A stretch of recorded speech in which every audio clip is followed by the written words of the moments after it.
Here we go. Here we go. Welcome back, ladies and gentlemen, to the Sports Med Bros podcast. It is February 12th, 2026. This is episode 63, believe it or not. I am welcomed tonight by Evan, my co host, Kraft, live from Greenwood, Indiana. My name is Aaron Borgman, as always. Ev, how are you doing? We're doing great. It's Yeah, the weather is warming here. The yeah, snow's it's nice. melting. It's getting nice. Do you The still have snow on the backyard. ground? Oh yeah. Yeah. Really? We had a Wow. foot. We had a foot. So the backyard is an absolute mud pit, Mud pit. which is great Yes. for the dog who's Yeah. all white. Hmm. So yeah. No, it's great. It's great. Well, listen, there's a lot going on right now. A ton Football, as you is know, over. is Is over over. Yeah. until next week or 2 weeks when the combine comes Yeah. around. Yeah. And then it starts up again. But Super Bowl this week, I'm gonna just go out on a limb here, Ev, and just kind of put this out there and say I actually really enjoyed the game. As a lover of defense and the running game, people will Yeah. say it was boring. I think that that is unfortunate because the game was actually a very clean game, very few penalties. It It was just was. Yeah. really solid defense on both sides. Um, we're going to get to one of the players that played in the Super Bowl here in a minute, but I enjoyed it. I thought, if there's anything that fell off this year, I thought the commercials were quite underwhelming this year, Bad. Yeah. personally. I liked the Budweiser one with the horse and the eagle. I liked the Dunkin' Donut commercial, but honestly, that was Yeah, that was about it good. for me. Did you have any favorite commercials? No, I did not. My honestly, the highlight of the game, which is the highlight of most of those big games, was the flyover as an Yeah, aviation yeah. geek. Fantastic flyover. B1, F-18, two F-18s, and I believe two F-35s with a follow from a B1 and full afterburner. Yeah, I so mean, it that was doesn't the one that I liked was the one at the end. Yeah, it doesn't get any better than that. When you're in those big games, and obviously being in Kansas City, we got a lot of flyovers because Whiteman's right down the road. So Yeah, the B2s, flying Dorito. yeah, A10s all the time. So Yeah. that was very cool. And I'm with you on that. If you and I grew up in a system where in those games, it's all about the bigs. So if you Yeah. loved offensive and defensive line play, that was your game because And that's to be all it fair, was. I think there's a very stark difference between good defense and bad offense. Yeah, I think the yeah, defenses were just that good, both they were. sides, Yeah, right? absolutely. And, I like a good running game. I like a good timely passing. And I don't know, I enjoyed it. I know the attention span of some is not what it used to Yeah, be. And yeah, some people yeah, wanted more scoring and all that, but it got up there at the end. I mean, yeah, I enjoyed it. That's just me. yeah. So we're going to move right into this thing. We got a couple injuries we want to talk about. And since we're talking about the Super Bowl, we'll start off light here. Drake May, the quarterback for the New England Patriots, he kind of had a shoulder thing going all week from the AFC Championship game. Yeah. And there was talk about his shoulder injury here, shoulder injury there. But, it was said after the fact, and there was some reporting done about what he had done, and he had actually reached out to some other quarterbacks. Basically, it was a sprained AC joint, and Yeah. I think if you saw the play where he was supposedly hurt on, that was pretty self-obvious, right? Like he Yeah. kind of just was planted right there, and this happens. Unfortunately, to him, it happened to his throwing shoulder, and apparently, this is from Ben Vallin. He spoke to at least one starting quarterback to ask him how he dealt with an injury to his AC joint. The answer was pretty simple: a combination of injections, both Toradol intramuscularly, not in the joint itself, Yeah. and a numbing agent in the joint. And this is okay, Ev, as you well know, for a throwing athlete on the throwing side. The AC joint being numb does not have any effect on the actual throwing motion itself. No. You don't lose control. You don't lose grip strength. None of that is actually present. So I just wanted to highlight the fact that some people may say, well, you don't want to inject the same side that you're manipulating something with. No one's injecting his hand. No one's injecting Yeah. an elbow where his nerves come through. And so he wasn't going to ever have any problem with grip strength. You and I have seen this on several occasions Yeah. and several quarterbacks that we even know that had an AC joint. If you inject the AC, what it just does is it causes them to be able to throw with less pain overall. Now, probably hurt like hell after the game. Oh, But, yes. it's, Yeah. again, it's the Super Bowl, so who cares, right? Just real quickly, talk about why this is capable in an AC joint.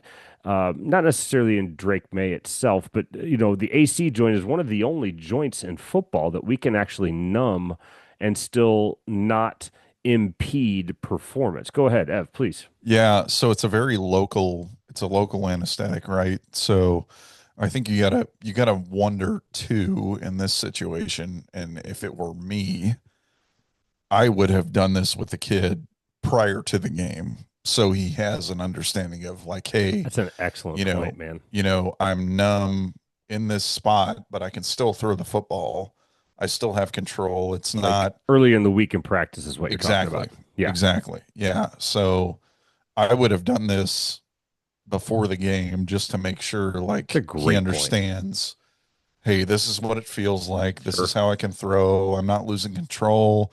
I still have the ability to put the ball where I want it. I still have my velo. I still have my spin, whatever you want to say.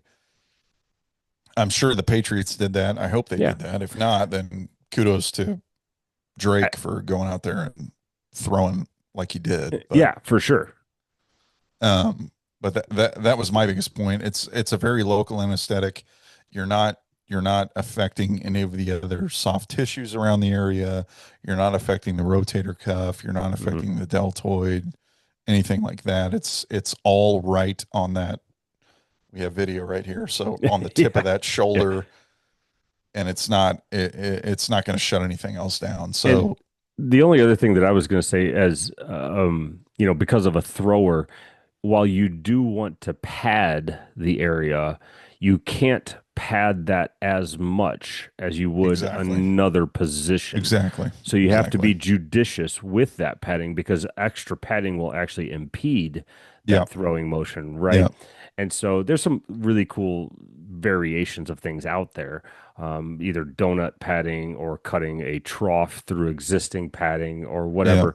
And everybody's different with that, right? Like yeah. it's different by position and so on and so forth. But it's not like you can throw a big donut pad on a throwing Exactly. side AC. Yeah. They won't like it. And Yeah. so, what a great point by you, by the way, about doing it ahead of time to feel like you're getting used to it. I hadn't even Yeah. considered that, but it's such a great point. Yeah. Um, Moving along, though, we talked last week about Lindsey Vonn, and Yeah. really just put out that we were very excited for her to try this thing. For those that didn't see, Lindsey Vonn tore her ACL a couple of weeks ago. She was obviously the very famous downhill skier. She was going to attempt to work through that at the Olympics. Unfortunately, Ev, she did crash about Yeah. 13 seconds in, I think, to her qualifying run.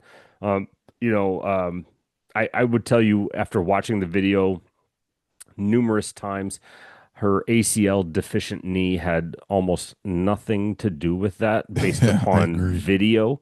I She agree. what she ended up doing, she caught a gate with her Yeah. arm and her pole, right? She did have to be airlifted out. It looked pretty nasty, quite frankly. Um, she was even quoted as saying it had nothing to do with my crash, the previous ACL, that is. She was when the first reports came out, said that she was going to have multiple surgeries. Since then, she has released Instagram pictures, and I think I sent these over to you earlier. She's Yeah. got basically a roll cage around her lower body post surgery, an external fixator. You can almost see a little bit of what appears to be some sort of fasciotomy. So Yeah. maybe she even had compartment syndrome or something like that. Clearly, she had some sort of nasty compound fracture involving possibly her femur and her tibia. I mean, this fixator, I'm going to post a picture of it, but this fixator is wild. Yeah. Um, and so, high velocity, these are always possible regardless of being ACL deficient in this sport. Yeah. But my immediate thought, obviously goes to your friend and mine, Alex Smith, who had, Yeah. huge fixation, fasciotomies, compartment syndrome, the whole nine yards from his injury. Not quite the same circumstance, but you know, listen, we regret for her that it happened, but we can both admire the fact that she went out there and did her thing, even though the outcome was not related to her most recent injury. Not a whole lot of commentary. Please take it away if you do. Just like what a crazy, amazing story, and she's got some work to do to just to get back to normal function at this point. Yeah. I mean, the pictures you sent obviously were wild with the external fixator on there and the fasciotomy. So that's a lot of immobilization, a lot of downtime for her, which she's going to have plenty of now. So Well, and you got to imagine that this was done obviously in an Italian hospital. yeah, And yeah, so how quickly can she leave and get back home, yeah, with exactly. that huge apparatus? I Yeah, mean, it's going to be an interesting story to follow just at large now that her skiing career is most likely done. I can't envision a way that she comes back to competitive skiing after this, but maybe, who knows? yeah, Or a we'll different see. event, perhaps. We'll see. She's 41. She's been through, numerous surgeries, but what a story. It didn't work out, unfortunately, but man, still pretty cool story about grit, quite frankly. Yeah, yep, 100%. Okay. Well, speaking of skiing, yesterday, this gentleman from Norway. By the way, I love the Winter Olympics, and one of my favorite events to watch is the cross country skiing. And for those of you that have not watched the cross country skiing, it looks like the hardest thing on the face of the planet to do at That's any because it kind of is. pace. Yeah. Um, this gentleman from Norway, his last name is Klæbo. I I apologize. I don't know his first name. I see his initials, but I wouldn't venture to beg a guess. He was captured, Ev, going uphill at a 6 minute mile pace on Yeah. cross country skis. And there's not really a sports medicine tie-in here other than the fact that that is fucking amazing. Yeah. I mean, good Lord. I don't Did you think did you see you, the video of this? oh, yes. I don't think you or I could run uphill at 11 miles an hour right now. So Unbelievable. that is extremely impressive. And And there were apparently, very, for go people ahead, that sorry. know this, is like some revolutionary technique that he does that's Yeah. contrary to what's been done in the past. I'm hardly a cross country expert, but my God, was that impressive. Yeah. No, it was really cool to see. I mean, he's essentially sprinting on skis uphill. If you haven't Unbelievable. seen the video, yeah, it was, I don't know. It was like uphill sprinting essentially. Like the guy could have done it. It looked like he was running literally Yeah. with skis on his feet I mean, uphill. a six So minute mile on skis uphill. That's yeah, crazy. yeah, So wild. just shout out to Mr. Claybo. I apologize that I don't know his first name, but just wanted to really highlight that. That was just, I'm all the way in, right? I'm all Yeah, the way in. I'm in, absolutely. by the way, on the Winter Olympics. Real quick, your favorite Winter Olympic sport to watch? Go. Oh man, I think I made that comment the other day, but I'm gonna go ahead and say the luge. The I luge. love a good luge, man. Who So wouldn't love to go down just an ice track at 80 miles an hour on a sled? we we were talking Like, about this tonight as a family before we hopped on, and listen, I can't do it, right? I think it's amazing that what some of these athletes do. But other than the initial push and some slight steering and body control, aren't you just basically hanging on for dear life? I would imagine so. Yeah, I mean, the I would bobsled's imagine a little so. different. You've got steering You do. cords and Yeah. like, but man, the luge, the skeleton, The like skeleton. That's even you better. you want Head to talk about first. hair raising. Yeah, head first on your stomach. Oh my gosh. Well, I haven't seen any skeleton run. Have they done that it event was yet? I on haven't seen it. tonight. Yeah. Okay. So you had to I'll have check to out the replay. I'll have to catch up. Um, Goodness. Uh, Sports Med Post of the Week. Jeff Passan, and by the way, we are moving into baseball It's Yes, tis we the are. season. Jeff Yes. Passan, who is actually a Kansas City guy. I've met Jeff Passan, a very nice gentleman, a reporter, a national reporter for baseball, talking about the hamate bone this week, Ev, which apparently right now in baseball, unbeknownst to me prior to this week, there is a rash of hamate fractures. I've heard that. Very high profile players, Corbin Carroll, Francisco Lindor, Jackson Holliday, are all going to miss opening day, which is still several weeks away, obviously 6 to 7 weeks away. He goes on to talk a little bit about the physiologic structure of the hamate, a hook-shaped bone on the palm. For those that don't know what it is, it's just below your pinky. And he talks about the differences in having surgery versus letting it go versus conservative management. And much like a lot of surgeries that we see, they get their function back quick, right? That Yeah. whole 6 week-ish area for bone healing. But baseball players said to him that they really don't get their power back for quite a while. And I found this very interesting talking point about such a tiny little bone causing such a subjective feeling of a lack of grip strength and power that could cause such problems. I think in my career, I think I've only dealt with maybe 2 or 3 hamate fractures, the hook of the Yeah. hamate, which were all solved non-operatively, conservative management. But again, football, right? Not Yeah. baseball. Ev, you ever dealt with the hook of a hamate? Zero. Yeah. I Zero. I think it's just one of those things where it's very isolated, right? Yeah. You see them a lot in contact injuries or stress related injuries.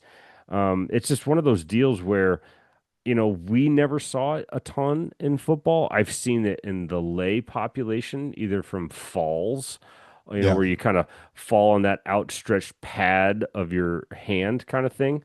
Um, but man, it's interesting because you talk about the healing process is not over once the bone is healed because yeah, you might have some function back, but you don't have everything that you need back, right? Yeah. The one thing that I thought was interesting is friend of the program, Ethan Soldier. I apologize, Ethan. I'm terrible with names. You know this. Commented on X today or yesterday about how he used to see this all the time when he was working independent pro league baseball, and that they would use more of those axe handle bats to help combat that Okay. because of the grip strength aspect. And he found that people with hook of hamate injuries did better with the wider end of the bats that we're seeing more and more frequently now in baseball. So I thought that was really interesting. Thank you, Ethan, and a shout out to Ethan for pointing that out to us. Um, listen, in football, if somebody had a hook of a hamate injury, we would probably just cast them up and go. Yeah. I would Yeah. imagine, obviously, baseball, where their hands are so much more valuable Yeah. in a lot of ways than in football, especially dependent upon position, obviously. I really thought that was an interesting and very unique injury to highlight. Please, if anybody out there has any hook of hamate injuries that you would like to share with us, please do so. What's Um, the surgical intervention for that? I don't they'll even know. Is they'll it go in and put a little tiny pin. pin in there? Yeah. Just a tiny Okay. one because the bone's tiny to begin with, right? Yeah. Yeah. And so, I mean, and I don't know if they take it out or not. I would have to consult a hand and wrist surgeon. I'm not well versed on that one at all, but I thought that was an interesting thing that it's becoming a rash right now. And so, as well as I do, when we see several injuries in a row of things, then you start to investigate epidemiology and why things are happening, right? Yeah. Yeah. So maybe baseball has a hamate problem and we just don't know about it, you know? The NFL has Achilles and ACL, and Yeah. baseball has hammates. I feel like taking it out would be the easiest option. I feel like that would be the easiest option, but I don't know. Yeah. I I'm mean, not a hand and wrist guy, so maybe. I guess it depends on where it cracks and what's yeah, connected to it. You know what I mean? yeah, So, yeah. really, going on next to discuss more social sports med posts, a post by Joel Cressman. This discusses athletes in the Olympics. And It was a meta-analysis, scientific study, top 16 in the world of Olympic athletes. They found that all of these athletes started their sport at 10 years old, focused on their sport at 15. Skiing, soccer, and basketball and hockey players sampled other sports, basically played multi-sports for 7 years. Basically, as you and I have talked, as youth sports development, you deal with a lot of kids, I deal with a lot of kids. Yeah, Only after the age of 12 should the volumes of deliberate practice increase so that an athlete can specialize in one sport. I'll do you one better. I don't think anyone should specialize before high school. I Please agree. give me your thoughts. I 100% agree. 100% agree.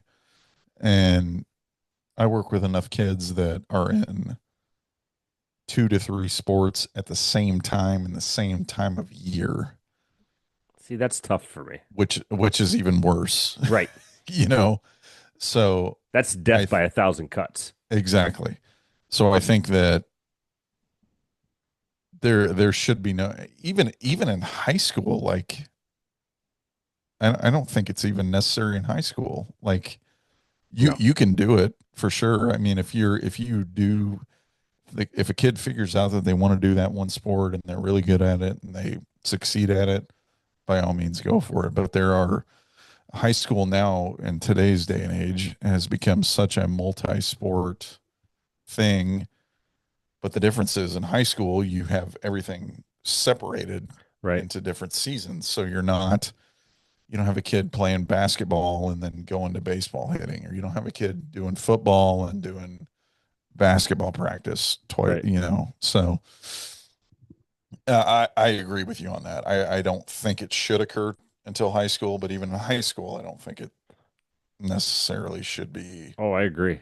segregated like Well, that. and so look, you and I have heard countless stories about NFL players, obviously, but now we see a Yeah. different aspect from the Olympics that most NFL players didn't even specialize till late in high school, if at Yeah. all.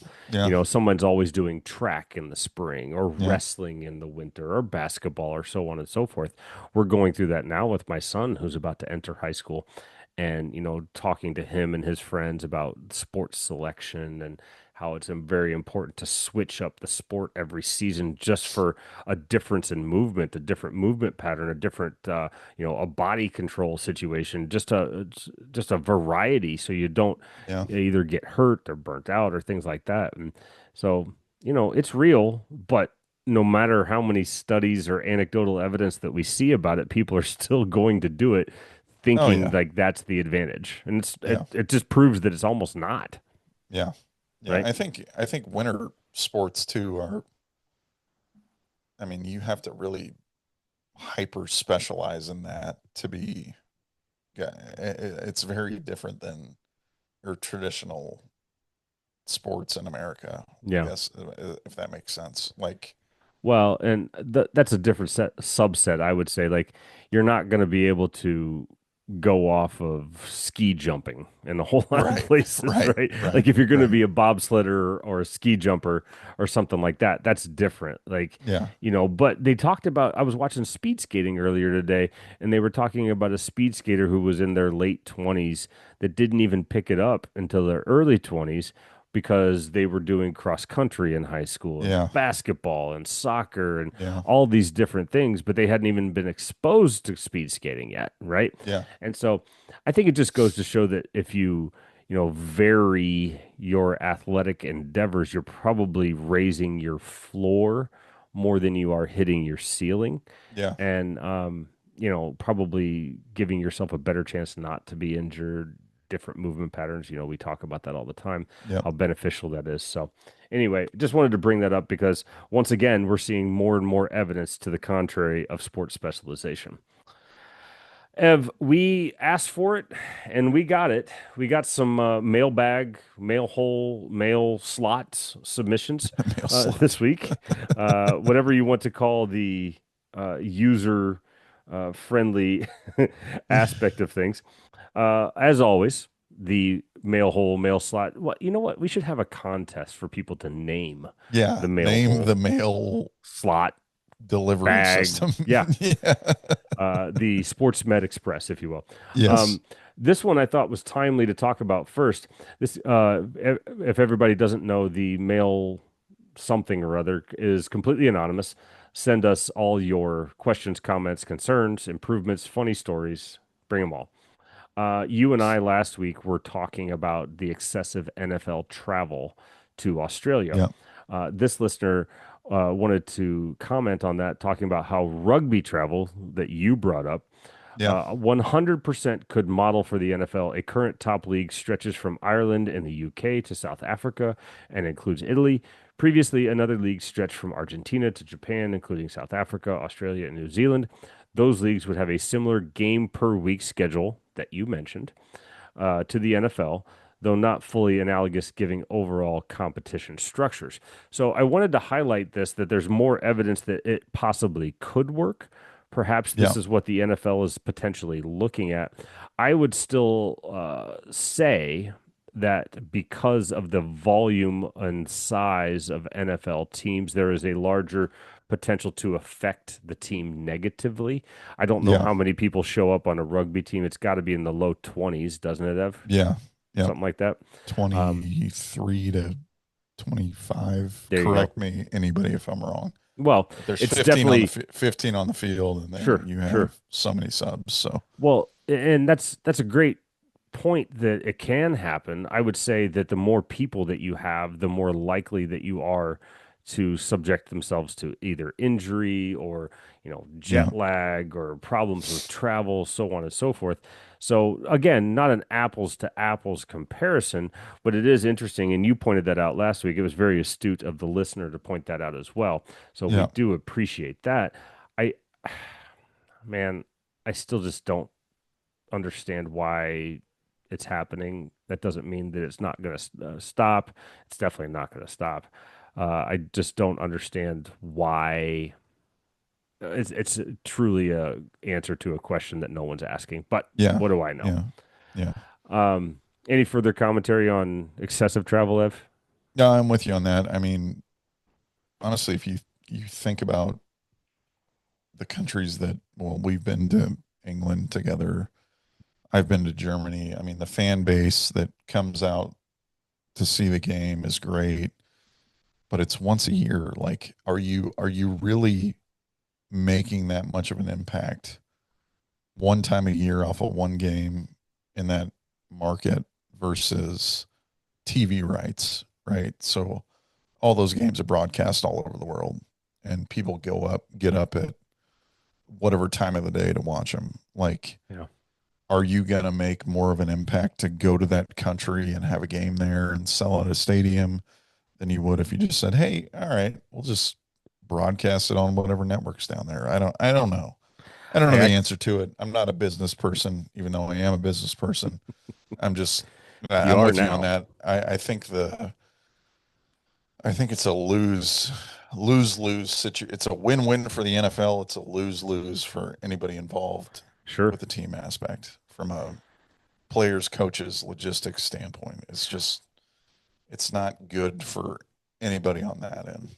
Well, it's interesting. I heard a local sports radio commentator talking about the advances of NFL travels to international countries versus soccer, and how soccer's been doing it for years. But the soccer matches that we see here in the state from like the EPL or somebody else are friendlies. They don't matter, right? No, They're no, exhibitions, which yeah, is a completely different story than what the NFL is doing, right? The English Premier League, EPL, does not want to take the games that matter away from the exactly. fans, Yeah, right? exactly. And so these are different circumstances we're talking about here. So, and they equated it to like, well, soccer hasn't grown as much as the football viewership has in the last 5 to 10 years. And I wanted to scream through my radio, and this is one of the reasons I need to stop listening to sports talk radio. But I Yeah, wanted to scream through my radio. Did you not know what the World League was or NFL Europe yeah, way back in the day that went defunct because no one cared? They yeah, couldn't. I worked for NFL Europe. They couldn't yeah. get people to go to games. And so, you know, listen, I don't know, man. Like you and I are united on this front. You've traveled way more internationally for football games than I have, but I just I wanted to throw that in there since we got the commentary on it. But Yeah. it was a good question, and we appreciate the commentary. Yeah. We do have another one, and I'm only going to read part of this one because the other half of this question we are going to answer in person. Because, Ev, you and I are doing a live show in a couple weeks We coming are. up here in We are Indianapolis at the Elite right here. Football Rehab Conference. Yeah. We will be at a networking event doing a live show. I am speaking on foot and ankle injuries at the Elite Football Rehab Conference. If anybody wants to go see that in person or wants to know what that's all about, that website is elitefootballrehabconference.com, I believe. If not, reach out directly and I can send you in the right direction. We are looking forward to this. This person who sent in the question has already confirmed with me that they will be there. So we will be answering the second half of this person's question in person. It's a quite personal question, and I have the answer to it, but I'm not going to answer it on air. But here's the first half of the question. This is the serious question, he says. With exercise programming, how are you setting up reps and sets, knowing when to progress with your patients? There's a lot of research showing progression, reps, sets. It's easy to go 3 by 10 and call it a day, but it's also easy to overload or underload as well. Ev, what are your thoughts on sets and reps? Oh man. Big What question. what a good question and a very in-depth question.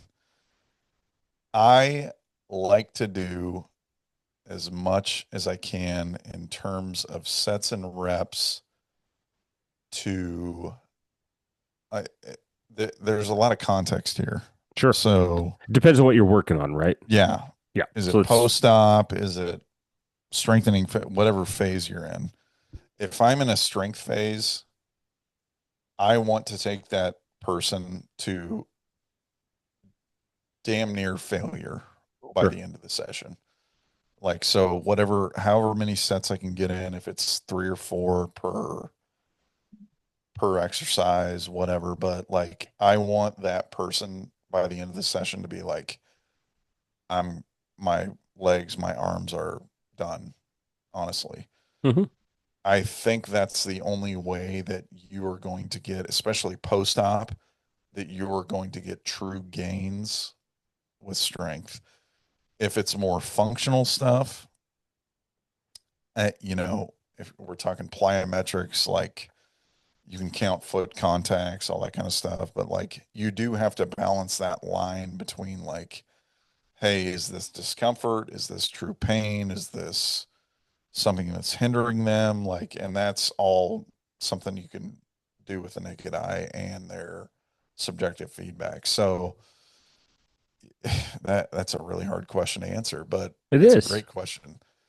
Um, that is the art of what we do is like, how do we figure out like, hey, can I push this person with, strength is kind of easy, but when you get to the functional phase, like, can I push this person with certain things that I might not be able to push with somebody else? Or Sure.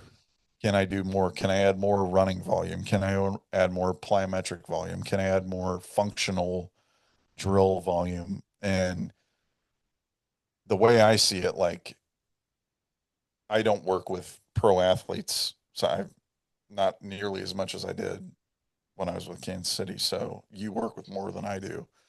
So the functional capacity of a pro athlete is way higher than it is with a high school athlete. And I'm not knocking any of the high school athletes I work with, but you can spend 2 to 3 hours with a pro guy and do a million different things and they'll be done with it and be sweating, but they're not nearly fatigued.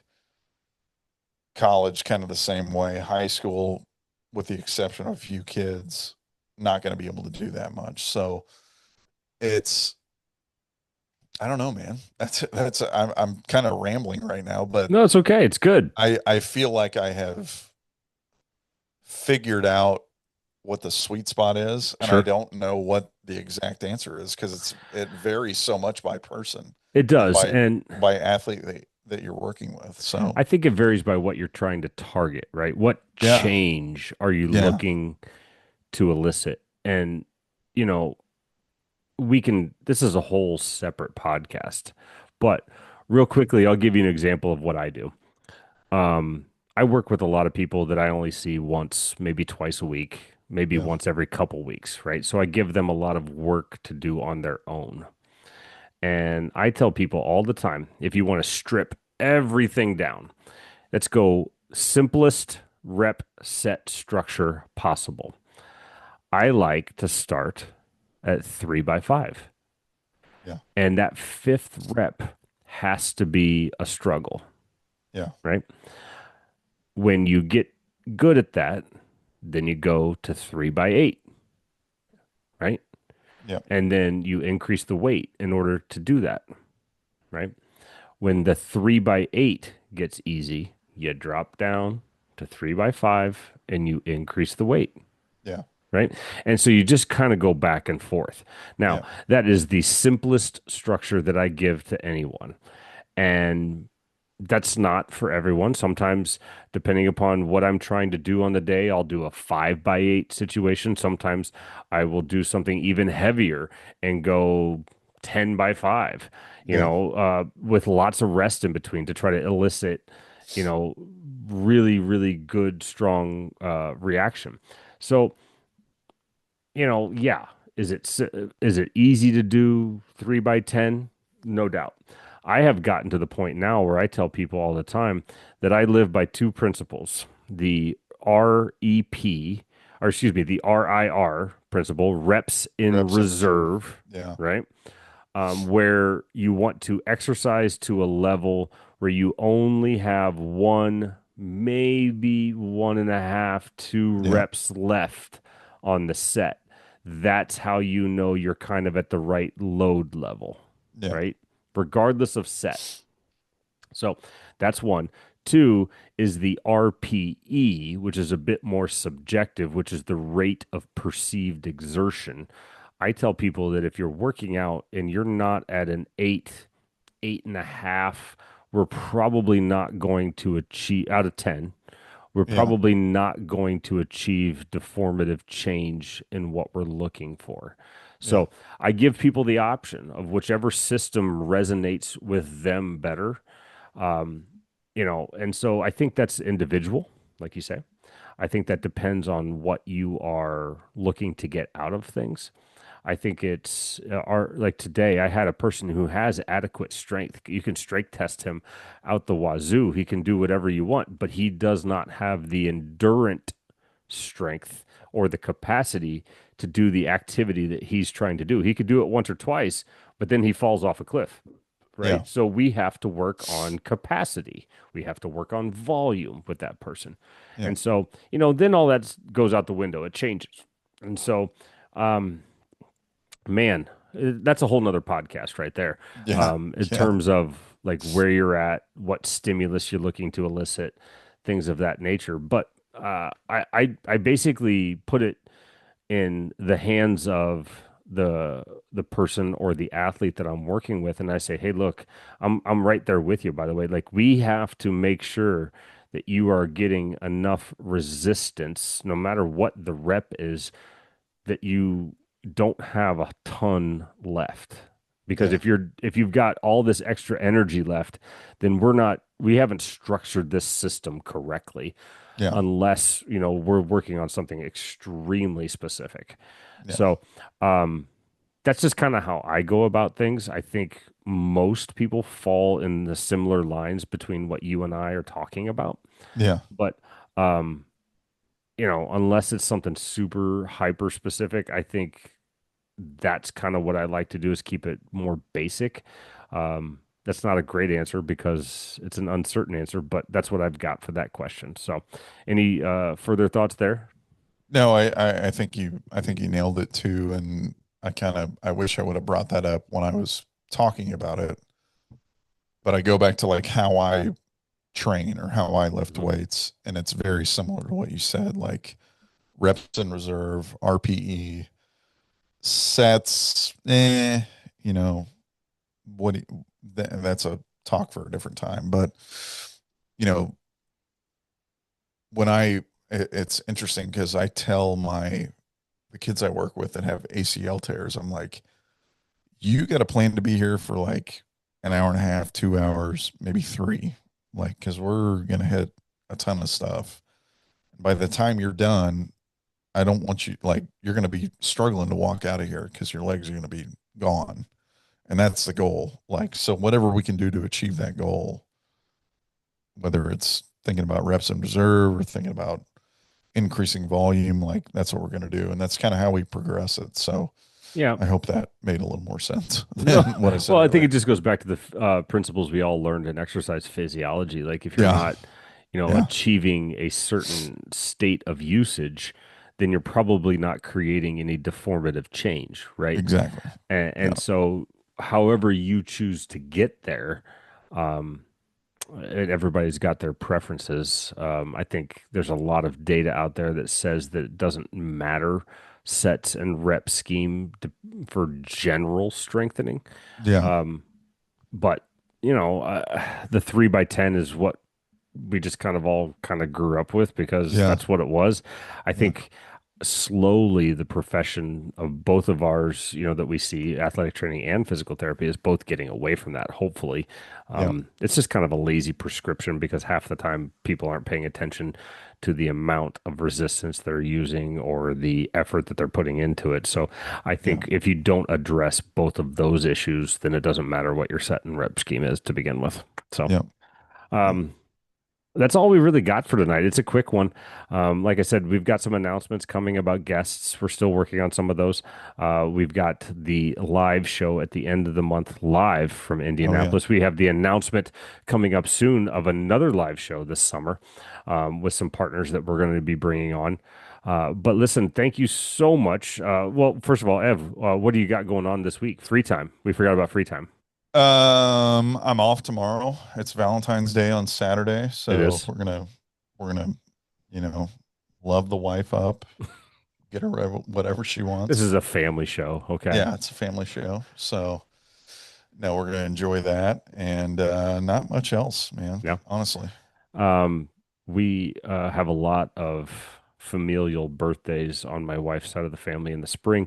So we get together every President's Day weekend at my in-laws' lake house and we do a big, gigantic family birthday situation. The weather is going to be nice enough that Excellent. we can do some bike riding and they live their lake house is on a golf course, so I'm going to try to get out on Sunday and hit that white ball around a little bit. There you But go. honestly, the weather is just as best as you could ask for it here in the Midwest for mid to late February. Can't ask for a whole lot more. Other than that, man, we're just sitting back watching the Olympics, commenting on all the things that I think I could do. Real quick, if I gave you 1 to 1.5 years of intense training, do you think you could do Olympic curling? Yeah. I think I could too. Yeah. I think that's the only Honestly, Winter Olympic sport that I could do, but I think that's the closest one to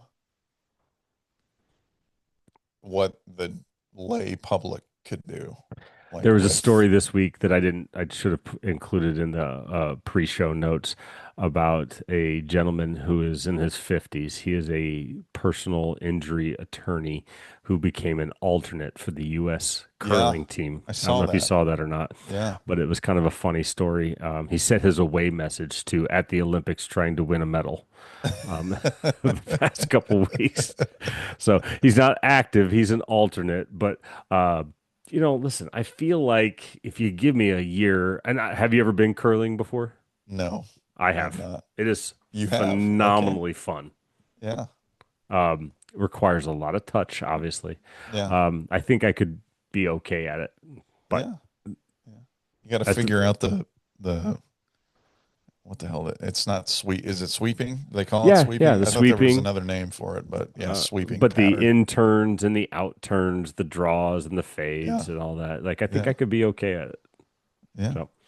All right. Well, listen, if anybody has any experience out there curling, let us know how off Please. base we are. All of our Wisconsin and Minnesota friends out there Yeah. who where most of these athletes do come from. I just really think that the Winter Olympics are that one time every 4 years where you get to see a bunch of stuff you don't get to see very often, Yeah. and then really enjoy that. But listen, thank you so much for being with us tonight. Don't tell one person. Tell multiple people about the show. We've picked up some followers lately. We do appreciate that. Go check out the YouTube channel where if you Yes. don't necessarily want to listen to it, if you're in your clinic, if you're in your athletic training room and you just want to throw something up on the TV to have some noise and listen to some issues being talked about, maybe try that out, see what that's all about. You don't necessarily have to watch us, but at least you're up there and it's all, you can listen to us. So, Yeah. appreciate everybody, all the things, tell your friends, go ahead and hit the like button, all that good stuff. But we appreciate everybody. Give us some heads up about what you want us to talk about in kind of the slower time of year. And we will make note of that. Baseball season is here. The NBA It's is in here. full swing. We've got lots of Olympic talk. FIFA's coming up. So we got lots of stuff to talk about. Give us a heads up about what you want to hear about. And Ev, any parting shots for tonight? No. Have a good weekend, guys. Thank you, everybody, for listening in, and we will catch you next week. See ya.